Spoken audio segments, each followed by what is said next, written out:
Every single time I get to do that, I'm grateful for it. And I don't want to squander that opportunity because it may not come again. So I feel like that's what makes me unstoppable. I know what I'm supposed to be doing, and I'm going hard every single day doing what I know I'm supposed to be doing. Do you want God's plan for your life? Do you want to discover your calling? Do you want to build a business that's aligned with God's will? Hey girl, hey! I'm Jeanette, business and faith coach. After a decade in the military, the Air Force said, "See you later," and I had to find my true calling. Want to know how God directed my life from a cybersecurity engineer to a faith and business mentor? In this podcast, I'll teach you how to start a business, how to know your business is God's calling, monetization techniques, how to trust the Holy Spirit, and how to set boundaries to listen to His word alone. Ready to become unapologetically unstoppable?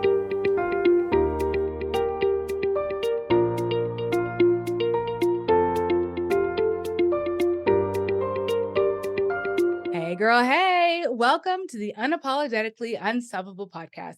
Today we have a special guest, Lynette Robinson, and I've been so blessed by her in my career and all the things, and I just want to share a little bit about her. Lynette Robinson is a certified director of operations and founder of Lighter Living Virtual Solutions, where she leverages her extensive corporate experience and personal passion for people to equip small business CEOs with solid operations support and candidates to build their teams. Lynette is committed to understanding her clients' needs and creating customized solutions that not only improves their current position, but also sets their businesses up to meet and exceed its goals and vision for the future. Before starting her own business, Lynette spent 13 years in corporate America in tech sales. Her desire to have an impact that transforms lives personally and professionally is what led Lynette to leave corporate and form Lighter Living Virtual Solutions. To enhance her operations expertise, Lynette obtained a Director of Operations certification from the Ops Authority, where today she is part of a team of expert coaches led by Natalie Gingrich, guiding women around the world to build businesses they love in the discipline of operations. When Lynette isn't working, you can find her with her two beautiful daughters, Leah and Lindsay, who are her inspiration. Lynette takes great pride in knowing that her work is building a blueprint of excellence and widening access and possibilities for her daughters. Welcome, Lynette.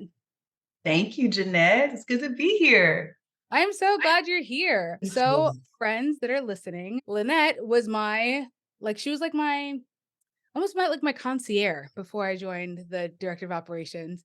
She talked to me and was encouraging me into what it was going to be like before I joined. And she was my accountability coach. So, if you're thinking about joining the director of operations certificate program, Lynette is the person to talk to for sure. So, how many rounds are we up to now? 21. Oh my goodness. 21 just started. I think I was around 8 or 9, so long ago. I But, know. that was, one of the foundations of me knowing that I wanted to do even more with operations. I love automations and operations and all the things, and yeah, it was a really great program. I'm so glad you had a great experience. It definitely is life-changing, and it's always a great pleasure to meet the ladies that come through the certification and stay connected even after you all have graduated. So, what would you say is so you also have you have part of the program where you're working with Natalie, then you also Mhm. have the Lighter Living Virtual Solutions. So, when you Yes. first started that business, what were you thinking and what did it merge into? Because nobody starts a business and it stays the same. That's just not a thing. Yes. When I started my business, I was calling myself a virtual assistant. That was because I really had no idea what to call myself in this online space. When I was in corporate in technology sales, I worked with 10,000 plus employee size companies in Wow. energy and utilities, in healthcare. So to go from that to working with small businesses was quite a big leap. Not to mention that it's going from having every single thing told to you because you're in an established and well-oiled machine to having to pull everything from within yourself. So I knew that I wanted to make a difference in the lives of people who were creating businesses because they had a desire to make a difference and have a positive impact on the world. However, the level where I began was not appropriate for my gifting and how I found myself really showing up for my clients. Yeah, I Yeah. think there's a big disparaging belief system of if you call yourself a virtual assistant, what that means to somebody who's looking for one. So Mhm. I agree because when I first came to the scene, I called myself a tech VA, a tech virtual assistant, because I know tech and I know like, some operations stuff at that time, but I was like, I think I know more than just like these little things and I can help you in a bigger way, but you're not quite at that level yet where you need my full range of services. Mhm, So yeah. mhm. So you are a woman of faith for sure. What do you Absolutely. think is your like testimony, the thing that you started like I know there's a difference between a Christian woman and somebody who is walking with Jesus. So what was that point in your life that was like, okay, I'm going to walk with Jesus now? Oh my goodness. So the answer to that question is a little bit complex, right? Because I am a pastor's daughter and granddaughter. So I have always been exposed to the word of God. I stand on the shoulders of mighty, mighty men and women who have walked with Jesus their entire lives. But it's one thing to be taught, and then it's another thing to have your own personal experience. I've had my own personal experience going back to when I was in college. And even then, as I have grown into the levels of adulthood, I'll say that walk looks different. You know, Yeah, for my sure. relationship with the Lord and how I allow Him to lead me in my life looks different as it relates to my business. Before I even started it, when I was in corporate America and I had the realization that I was not operating in purpose, the Lord met me there when I sought Him for what He would have for me to do. Because even though I was successful in corporate America, winning all the sales awards, being helpful on my team, being friendly in the workplace, having great relationships with my clients, I was doing well, but that didn't mean that that's what I was supposed to be doing. It didn't mean that that was what was in alignment with my purpose and who God really intended for me to be as He created me. And so I sought the Lord to show me, the things that I enjoy, the things that are my skills, the things that I can do to be a reflection of Him, not just as a person, like in my personal life, but also in my profession. And so that's where Lighter Living Virtual Solutions came from. It came from my desire to be a light in people's lives, not just in their professions as they're starting a business, as they're seeking to create impact in the world, but to allow my work to help them to be more present in their personal lives, because that's also kind of where it begins. When we have families, we want to be present with them. We want to experience life with our friends. But how many people know when you start a business, you're all in that thing, burning the midnight oil, figuring things out, trying to make it work. And so someone like me, who's the planner, who's the organizer, comes along and helps take those things that maybe you're not interested to do, or maybe that you don't enjoy, that make you not so much love what you got in business to do. I come along and take that load from you because it's easy for me. And it's a breath of fresh air for you to be able to be more present in your personal life and also to not carry so much of your business on your back. I love that because you said like just like being what God created you to be fully, not just in like one portion of our business. I think as we mature in Christ, we are like, all right, God, you can have this one little area of my life. I don't want to give you like my marriage but you can have this one thing. And then you get to this point of spiritual maturity where you're just like, Take I'm it here all. for all of it, Mhm. whatever you want. You want my marriage, you want my business, you want my kids, you can have it all. You just tell me how to steward them well. It's all yours anyway. Yes, I I think that's surrender. amazing you were able to do that at a younger age physically. You know what I'm saying? You were very spiritually mature, but like a younger age physically. Some people Mhm. never get to that point. It's a big deal, In the morning, my ask is, "Lord, lead the way." And it's not like you said, lead the way here, it's lead the way, period, Right. everywhere. It's hard to have that full surrender. Like I think I finally came to that full surrender maybe like a year and a half ago. And I was still wrestling with Like I just told you, I quit my 9 to 5.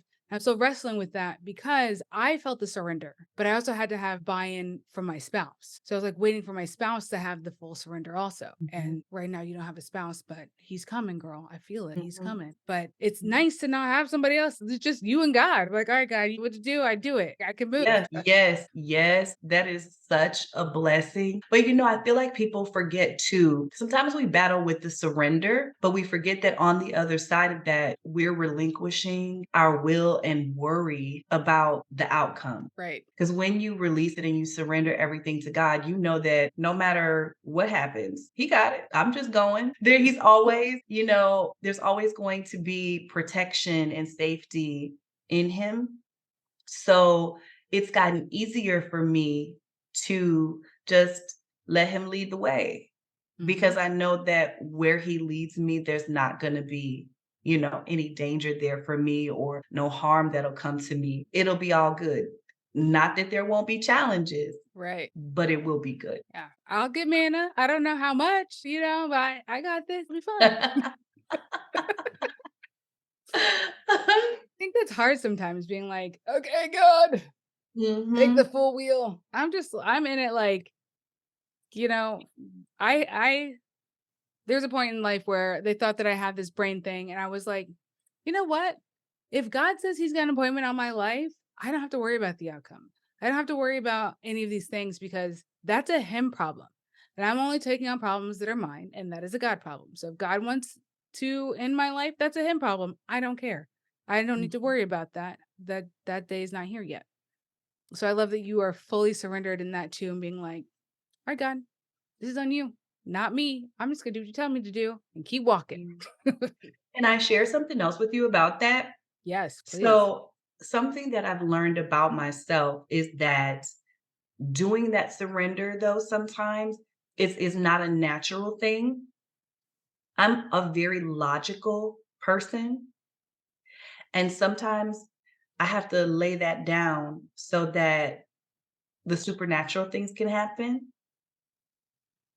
And I feel like being logical sometimes just happens on autopilot.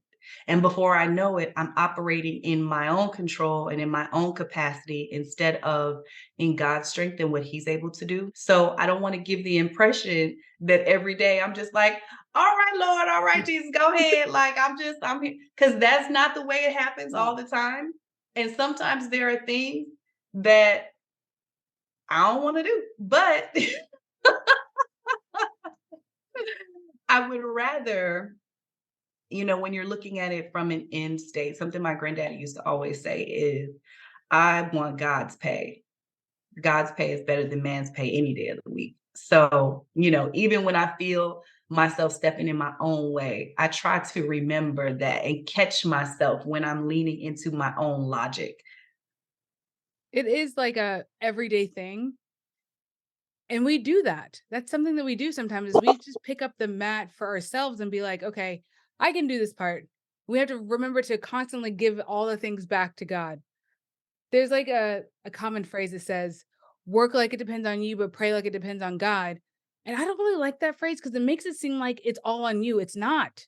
And you just pray about it. Mhm, You don't just pray about it. mhm. You do the things that God is telling you to do, not on your time or not because your coach told you to do it this way.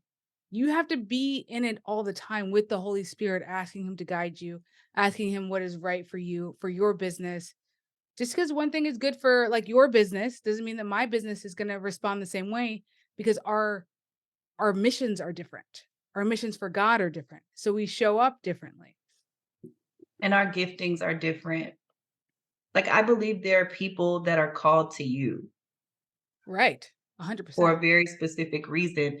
And there are people that are called to me for a specific reason. And I don't want to interfere with those people that are called to you. You know, I Mhm. want those people that should be with me. And I want to make sure that I do the work necessary for us to find each other. The people that are called to me, I want to do the work necessary so that I'm identifiable to those people. So, And it's not just marketing. It's like more than that. mhm. So shifting gears just a little bit. You were talking about people being drawn to you specifically. And I think that there's something in the market today that's saying like, I need more. I need more people on my team to help me. I need more things because I'm not making enough money. There's a lot of resistance right now, it feels like, coming into 2024 about um, there's not enough money, we're going to a recession, a lot of lack mentality. And I try not to give those things light because I don't believe in those things. But that's what I'm hearing around. But Mhm. also, like, how do we help people know that you can use automations or a team member, and you don't necessarily need to know both, or you can use both, but to their full potential? I know you Mhm. help people hire people. So what does that look like for you? So I'm a person who believes that your business will tell you what it needs. I also feel like before you bring people into your business, the right thing to do is to prepare for them, right? People are making a decision to come into your mission and why you want to have positive impact from the earth, in the earth.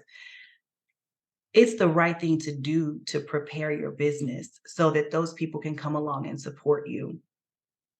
It's the right thing to do to facilitate an environment that inspires people and gives them something to aspire to by their experience with you as a leader.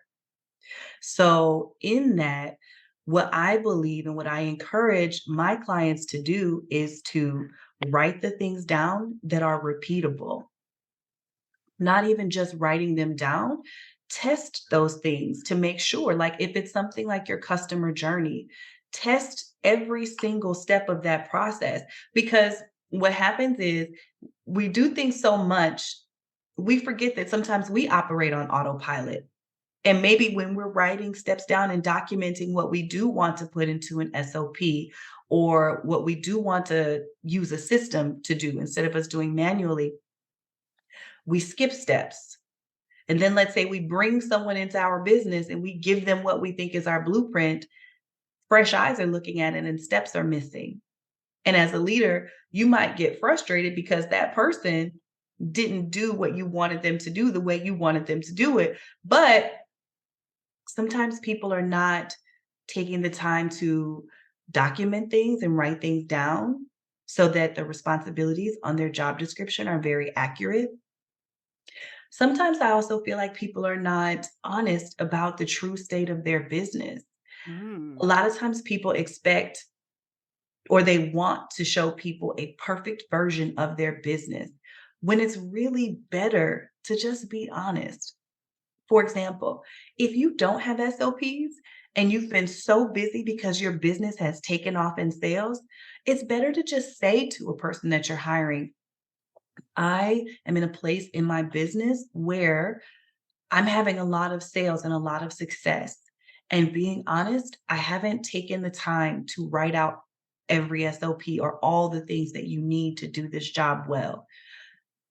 When you come into this role, as you're coming into my business, it's really important to me that we do this together so that the next person we bring on, we're better prepared to receive them.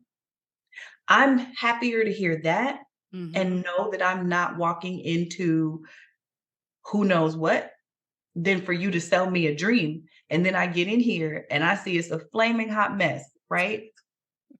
You're like, what did I sign on to? Because then I'm bamboozled. Then I feel like, is it always going to be like this? Why is it like this? Where do I even start? You really have to be honest with people. So I feel like I said a couple things there. The things that I encourage people to do: document the things that are repeatable, especially when you think that you're going to eventually be bringing someone in. Do your best to document the things that they're going to be doing, i.e., the responsibilities section on that job description. Then, when you feel like you're in a place where you've proven that the steps of the process work, incorporate a system and not just a system, but a system that could potentially talk to other tools and systems Yes. that you have in your business. That way, you're setting yourself up to save time in multiple places. You're creating efficiency and things change, so we have to be flexible with the things that we're doing, but above all else, preparation and just being honest with people about where you're at is so important. And I want to just touch one part again on that efficiency piece. Like, that is the name of the game when it comes to business ownership. Like, being the most agile you can be so that way you can show up for your clients in a real, authentic way without muddling through where's this, where's that, and trying to look for all your things before you come to a meeting or before you give a client product to them or whatever that is. I Mhm. just love like that's why I love operations, honestly, because I want to be like a well-oiled machine in all the things that I do. And I can do that through SOPs, helping train the team correctly and automating things. And then when everything works together in a symbiotic manner, it's just like I could take time off my business because everything is dependent on everything else and all the things are spinning and it's great. Mhm, mhm. It takes time, though. It Yes. takes time to get to that place. And so, going back to something that I said earlier, in letting your business tell you what it needs. You do wanna be a leader and have some foresight, but as you continue forward in your business, if you're really paying close attention to how things are flowing, your business will tell you where to go next. So Yeah. you really have to have that trust and that awareness to know what to do next, and the patience to take the time it takes to build the process, the system, to select the right person to come along and marry it all together. Yeah, for sure. The awareness. Like sometimes people aren't aware. Like self-awareness is so key, right? It's so key. But business awareness is even, I wouldn't say even more key, but like also key because it is its own entity. It is not a part of you. I don't think that. It is its own thing though. It's its own thing that is growing, that you are helping to grow. And so you need to know it as well as you know yourself to know what it needs and how to support it well. And if you don't, you need to find somebody that can help you, a coach or an operator or somebody to get in there and help you see, okay, these are things that are stuck. These are my stuck points. These are the bottlenecks. Oh, it's me. I'm the bottleneck. How do I get out of the bottleneck? What do I need to do? And just looking at those things objectively, not to judge yourself or judge your business, but to make it better and to get those small tweaks. And sometimes that's all it is just a small tweak to make things even more efficient and run smoother. Yeah. My encouragement for people is to just take it one thing at a time. You can't build out your entire business of systems and processes all at once. You really have to identify the priority areas and take it one thing at a time, one process at a time, one project at a time, one task at a time. And then, quarter by quarter, year by year, you'll be able to celebrate what you've built over time. I love that. I love that. That's one of my favorite things. Is like, yes. It makes me feel like I don't know, like a celebration. Like things are going great. Things are improving. No, nothing's perfect. That's not going to be the point, but like always making things better. Process Mhm. improvement.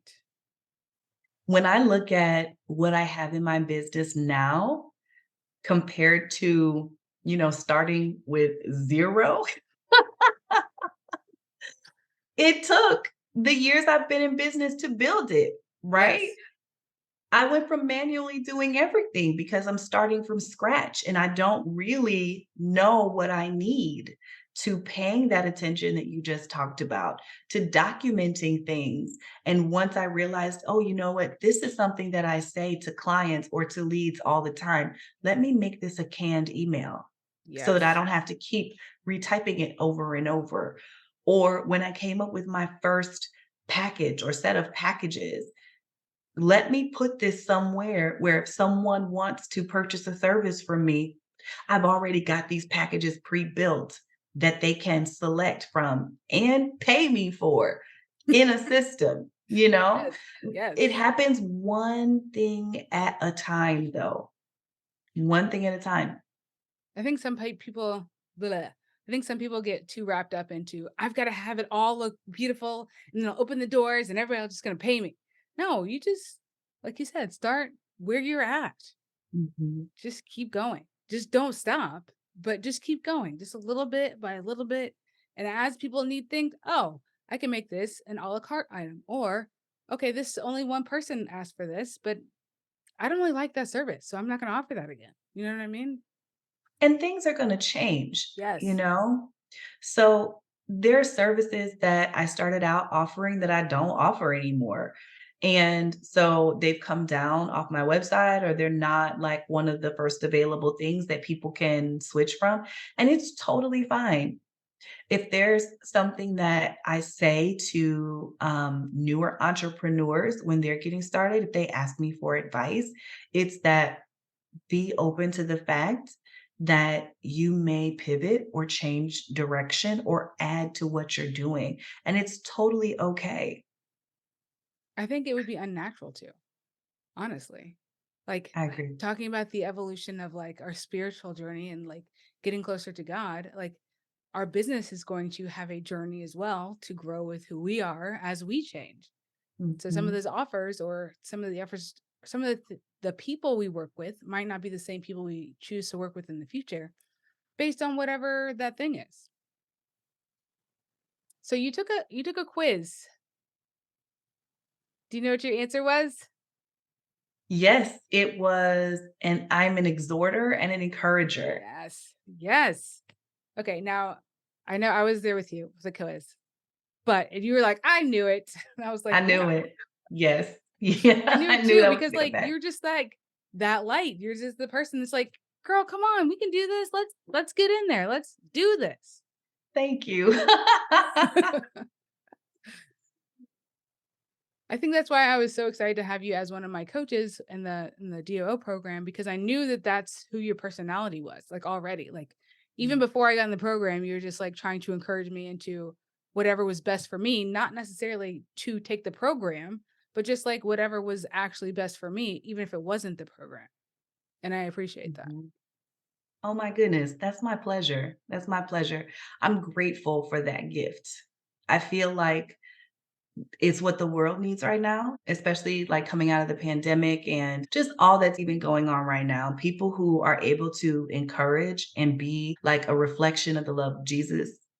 I even like encourage my daughters to do that. They literally can walk up to a stranger and strike up a conversation. Now, do I encourage that? No. But if we are in the grocery store line and someone is standing behind us and they have cute shoes, Leah's gonna be like, "Oh my gosh, your shoes are so cute. How was your day today?" You know, like that's just who we are over here. I love that. Especially when it comes out through our children, because those are our first gifts, right? Like, yeah, I just love it. I do my gratitudes every day, and sometimes the girls will be like, "Gratitude." I'm like, "Yes, girl. Let's talk about how grateful we are for the things we have." It doesn't even have to be like a Absolutely. huge gratitude. Like, I'm grateful for being able to stay home. Yes, I'm grateful for my dad. Amen. Let's keep being grateful for all the little things. Yes, ma'am, in all things. Yes. What do you think is one thing that on your journey of entrepreneurship and um, just being a single mom and life and business, what is one thing you think has made you unstoppable? And it can't be Jesus. One thing you've learned. One thing I've learned that's made me unstoppable, it is that every day I wake up is another opportunity. It's another opportunity to do it better.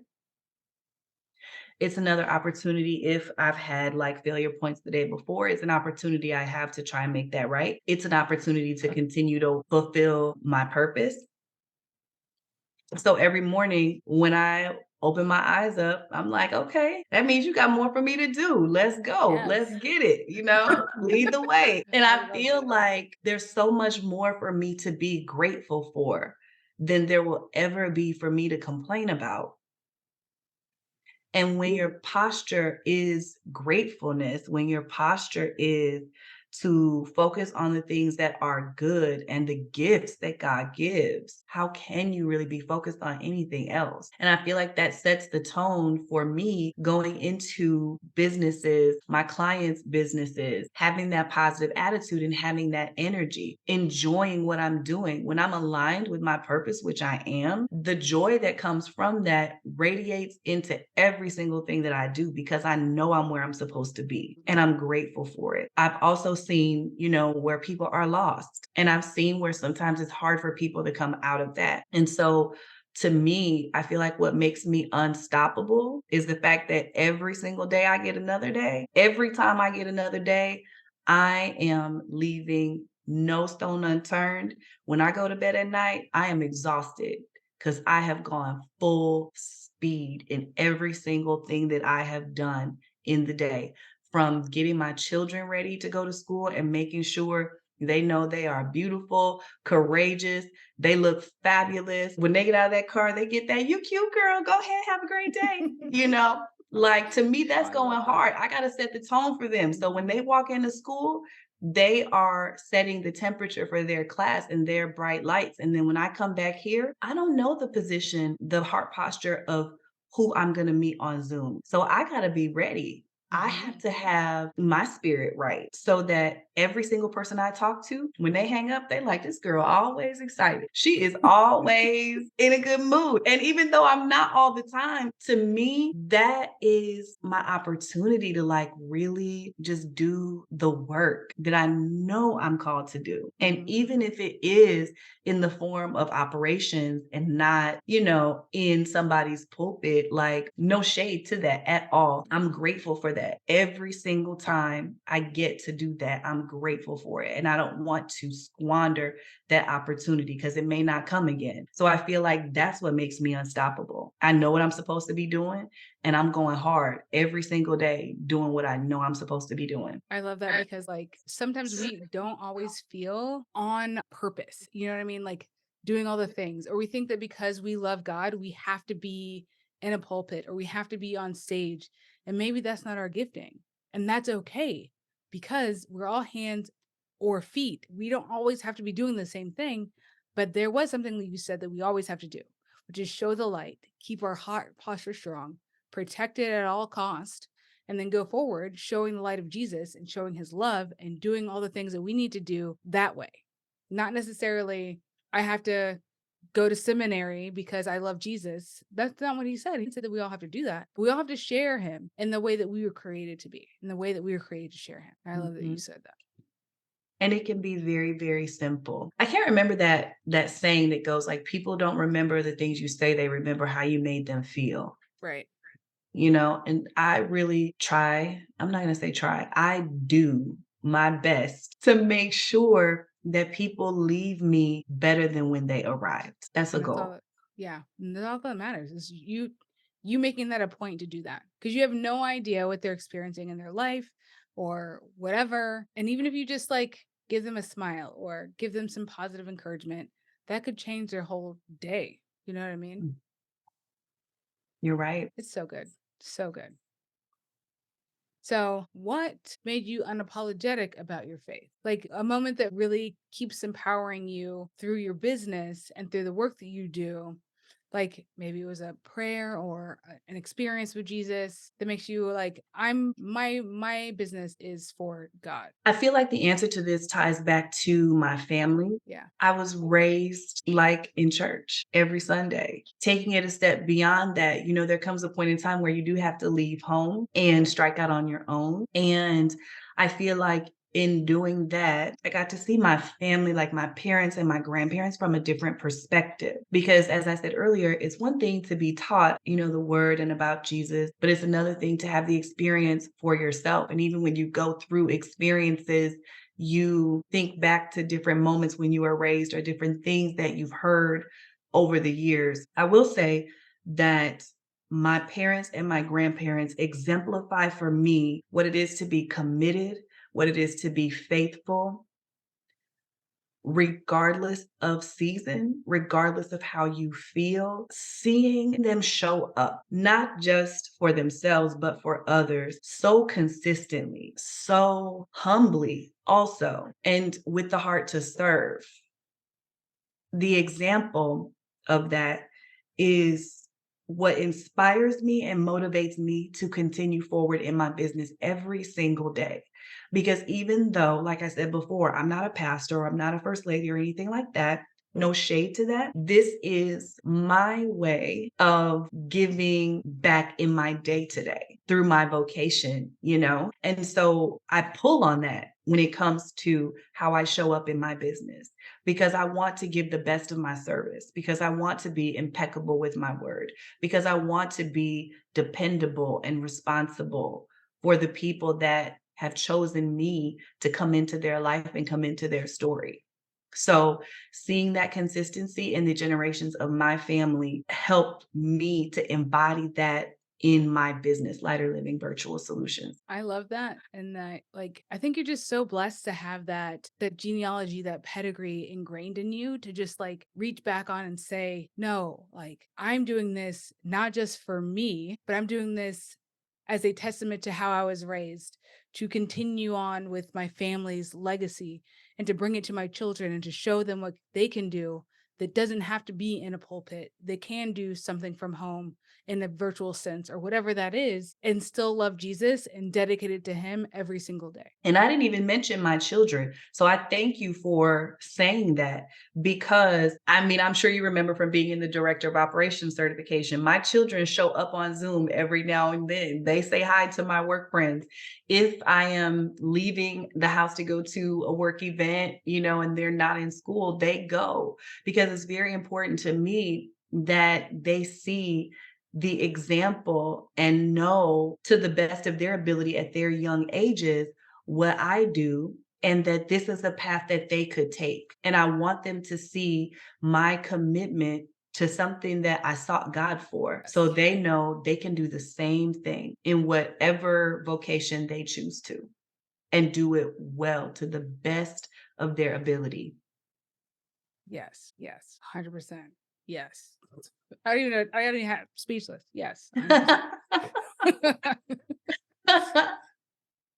Because I feel like my kids are so important to me, and I recently started homeschooling both of them. I was just doing one, and now I'm homeschooling both of them. And I feel like it's so important for them to know that as a woman, as a mom, as a woman of color, that we are powerful beyond measure and we can do whatever it is that God has called us to do. And my only like reservation for whatever they do in life is that they follow God in doing it. I don't care what they do. Like if you want to go be a pastor, if you want to go shine shoes for a living, I don't care. As long as God tells you that that's what you're supposed to do, go do it 100% for God. And so when they Yeah. see me like you in Zoom meetings or working, they know that mom is doing this for not only me, but for the legacy because that's important to me. Yeah. I think it's also important too that they know that even if they get off track, Right.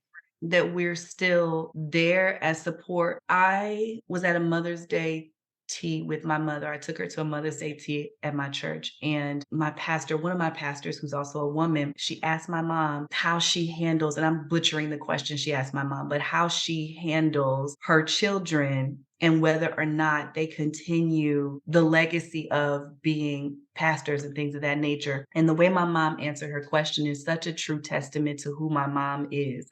She said that when your children get grown, you have to pray for them. You have to just pray for them. When you know that you have raised them and you've taught them, you know, the right way, you have to pray for them because God's everywhere and He's going to protect them more than we ever could. You know, she said that she prays for her children so that, you know, we follow the path that He has for us to follow. And to me, there's comfort in that, knowing that even if we get off track, because we're in Him, we'll be all right. Mm-hmm. Yep. I think it's hard as a mom too, though. Like thinking about, I mean, our kids are both pretty young, but like thinking about like when they grow up and being like, oh man, they picked the wrong crowd of friends to hang out with or whatever that is. And encouraging them to turn back, but also never stop praying for them. Yeah. They are first priority for me, like one of my top priorities. My children and my business is planned around making sure that they are taken care of first. Mhm. So I totally feel that. What is your favorite Bible verse and why? I would have to say it's Ephesians 3 and 20. It's my favorite. Oh, I guess I should say exactly what it is. So Ephesians 3 and 20 talks about how God is able to do exceedingly abundantly above all we could ask, think, or imagine according to the power that worketh within us. For me, it's so significant because it reminds me that my mind only goes so far and that God is able to do so much more than I have even the capacity to be able to see. But it also places responsibility on me because it says, according to the power that's at work within me. So there's a responsibility on my part to make sure that I have God at work within me, that I'm surrendered to Him so that His power can be at work within me in the things that I'm doing. I love that. I don't think that I knew that this was that verse. And like to think about, it's almost like having that broad faith. And it kind of reminds me of Elon Musk because if Elon Musk was a Christian, do you know how much he could do when he already thinks he can go to the moon? Like, I need bigger faith than I have right now if I want to do the things that I feel called to. And this man who doesn't even like believe and just believes in himself can think that he can do all these things. Why can't I believe a part of that? You know what I mean? Yeah. Like, Yeah. I don't It know. reminds me that we have to be surrendered to God. He's got to be Yes. in our hearts in order for us to have the things that he desires for us. My pastor said something so amazing this past week. He talked about how sometimes we think that we can pray for certain things we desire. And because there's a verse that says God will give us the desire of our heart, that he's going to give us the things we desire. But he said something about making our desires the things that God desires for us. Yes. And so that's really been resonating and just really in my heart is that God, help the things that I desire to be the things that you desire Yes. for me. Let my desires be your desires. Yeah. That's so good because I sometimes think like, we have it's almost the new year where people are doing their vision boards and they put all these things on there and they're gonna go on trips and blah blah blah blah. I don't do vision boards, but like what are those things on your vision board that you think of that are for God's will? Like why do you want these things? Are they going to help somebody? You know what I mean? Like is this an alignment at all?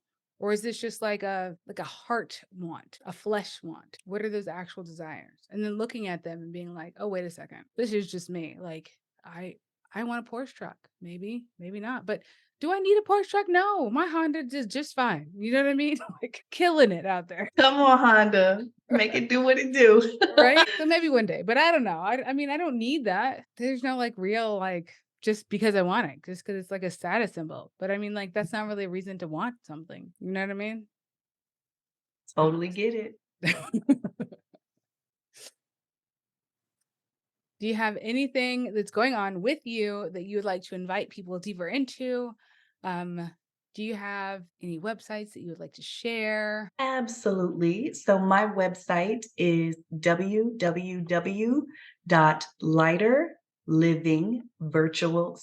www.lighterlivingvirtualsolutions.com. If you are a candidate looking for your next best role, I would love to have you reach out to me there.